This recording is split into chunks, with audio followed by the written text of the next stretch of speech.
Lord of the Mysteries. Chapter 433. Intelligence Peddler. The original creator?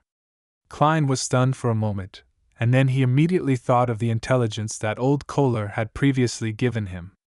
Recently, there had been people preaching the faith of the original creator in East Borough, the dock area, and the factory district. It pushed the belief that he hadn't really passed away and that he existed in the body of every human being and every object.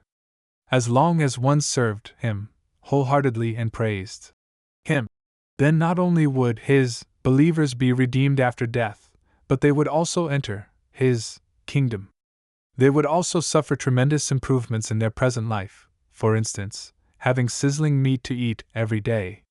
This was very close to the Aurora Order's theory of the mutated creator, so Klein had decided that it was the secret organization which was behind it. He felt that they had begun to value the vast majority of the poor after the Lenevis incident. They've already developed so arrogantly to even solicit people on the streets.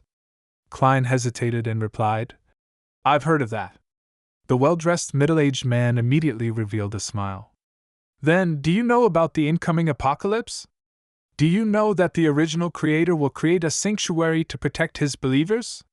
For a moment, Klein thought of going with the flow and be inoculated so as to slowly infiltrate the Aurora Order's periphery organization, so as to gather the appropriate evidence and clues to take revenge on them for seeking the believers of the fool. But after careful consideration, he felt that it was too dangerous. It was something that was tiring and troublesome for him to do alone, without any certainty of success. In the end, he decided to inform the machinery hive mind about the current situation and leave it to the official organizations to handle. After thinking through the problem, Klein's expression immediately darkened. "I don't know, and I don't want to know." He strode forward, shaking off the middle-aged man and ignoring his shouts.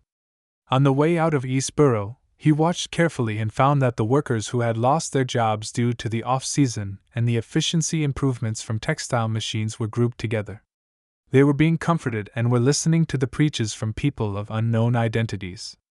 The investigations of East Borough, the dock area, and factory district were completed 2 months ago. Why haven't the 3 churches and Parliament produced any concrete measures yet? The importance that they've placed on this issue must have increased. It's impossible for them to not notice the current situation. Is this a trap for bigger fish? That's very risky and can easily get out of hand. As Klein lampooned, he pushed the cap on his head as he walked out of East Borough and went straight to the Backlund Bridge area. At noon, the Bravehearts Bar had just opened, and there were almost no drunkards present. Only the nearby, busy workers would come in and grab a simple lunch.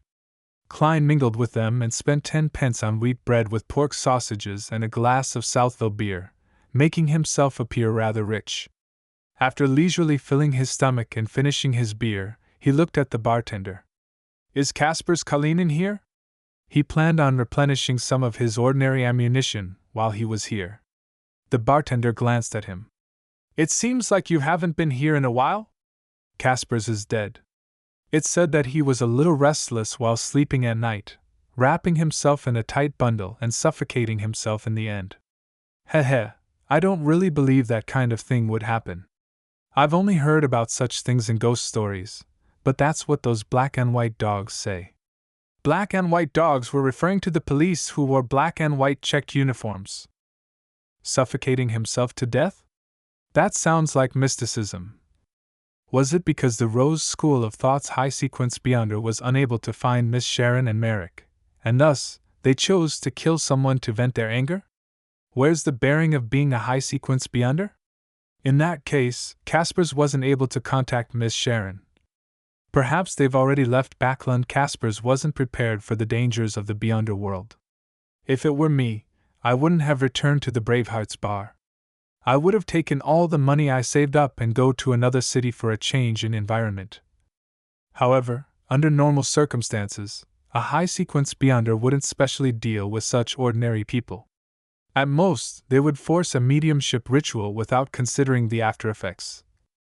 As expected of the self-indulgent Rose School of Thought. To think a high-sequence Beyonder would actually do such a thing. While feeling surprised, Klein also felt pity for the black market arms dealer. The bartender wiped a cup and continued, "If you wish to buy some stuff, there's a new dealer." "Who?" Klein asked in passing. "Old man. He's in billiard room 3, the bartender said without looking up. Klein immediately stood up, slowly walked towards that familiar place, and knocked on the unlocked door. "Come in," a voice rang out. "This voice sounds a little familiar." Klein pushed open the door and looked inside. Standing by the table was a boy that didn't look too old. He was dressed in an old overcoat, a brown bowler hat, and had bright red eyes. It was Ian, whom Klein had met when he first arrived in Backland. Back then, he was entrusted with the case of Detective Zriel's disappearance, and was ultimately involved in the conflict over the manuscripts of a third-generation difference machine. He had been forced to pay a high price to have Mr. A from the Aurora Order kill the Inctus ambassador that was sent to the Lone Kingdom, Bakerland Jean Mudun. "It's you, Detective Moriarty?" Ian was startled. He had deliberately stuck 2 whiskers above his mouth to make himself look older. Klein smiled as he entered the billiard room and closed the door in passing. "Long time no see." He was initially surprised that Ian had appeared here and had become a black market arms dealer, but then he thought of the details behind the matter and found that it made sense. Klein being able to come to the Bravehearts bar and find Kasper's Kalinin was all thanks to Ian's introduction. This teenage boy definitely had some connections around here. "Yeah." Ian wiped away his shocked expression and mumbled, "I went to Pritz Harbor for 2 months and found those guys to be so savage and cruel. They didn't even have the slightest bit of modesty or love for children, so I had no choice but to return to Backland and do what I was good at.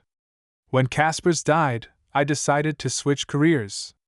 Before Klein could say anything, he added, "Mr. Detective, I've always kept in mind that I still owe you 2 requests. There's no need to explain so much, nor do I care what you've done in the past. Although I've always thought that your escape from MI9 was suspicious, I didn't care too much about it." Klein picked up a cue stick, gestured, and said, "Other than dealing in black market weapons, you seem to be selling information?" "Yes," Ian answered very calmly. "What do you want to know?" "It's free." "Very straightforward." "Feeling guilty about what happened to me previously?" Klein pushed the cue stick forward and hit the ball, sending a red ball right into the middle pocket. Without a trace of politeness, he straightened his body and said, "Recently, everyone has been looking for the believers of the Fool. There are many bounties available. What news do you have?" Ian thought for a moment and said, "Nothing. I even suspect whether the Fool has any believers since no one can find any clues. This is what you call blasting air with a cannon." Klein gave a silent, self-deprecating laugh before turning to ask, "In addition, there's another bounty. People are looking for a lecturer named Isaac Eggers. I wish to know who was the one behind the bounty, so as to determine if I should involve myself in it. Searching for people is very time-consuming." Ian didn't directly answer. He surveyed his surroundings and lowered his voice. "Me 9. Me 9? It's not the numinous episcopate. It seems like it really was arranged by Ensanguil. He's trying to create conflict between Mr. Isaac and MI9. Perhaps he knows some secret that he shouldn't be aware of."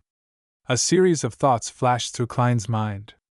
Finally, he smiled and said, "Looks like I don't have to worry about the bounty being false, but I'm afraid that the circumstances as to why Isaac Eggers is being pursued by MI9 is because he knows some secret. That being the case, the day I obtain the bounty might be the last day of my life." Ian spread his hands. "I'm not sure about that. But you can provide only clues." "Good suggestion." Without asking any more questions, Klein spent 5 soldi, replenished some of his ordinary ammunition, and left the Bravehearts bar. He got on the rental carriage and looked out the window at the gloomy weather. Suddenly, he felt a little wistful. Kasper's Kalinin is dead, which also means that Miss Sharon and Merrick will give up this base. With me only being able to contact them unilaterally, it'll be hard to find them. Unless they encounter some difficulties that require my help, or they have reached the stage of dealing with the evil spirit buried in the ruins. Otherwise, I'll likely not be meeting them again. Although they can't be considered friends, we've cooperated with each other twice. I could interact with them as a beyonder without hiding my face. Now, there are too fewer people of such people.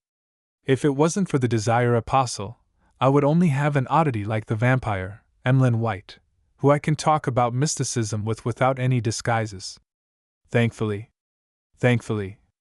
As he was sighing silently, an ethereal voice suddenly sounded in his ears. Is there something?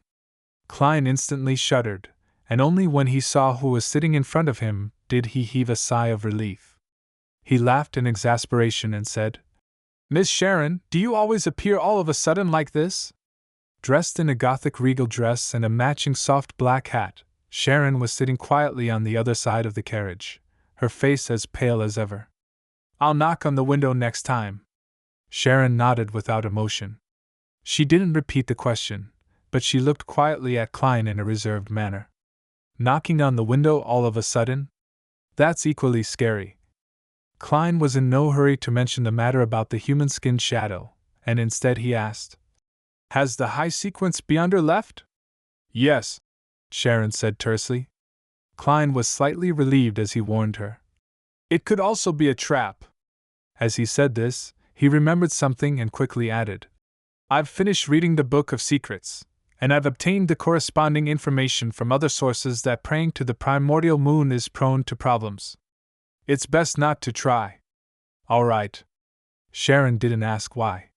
She paused for a second and said in an ethereal voice, The primordial moon and the chained gods seem to be archenemies.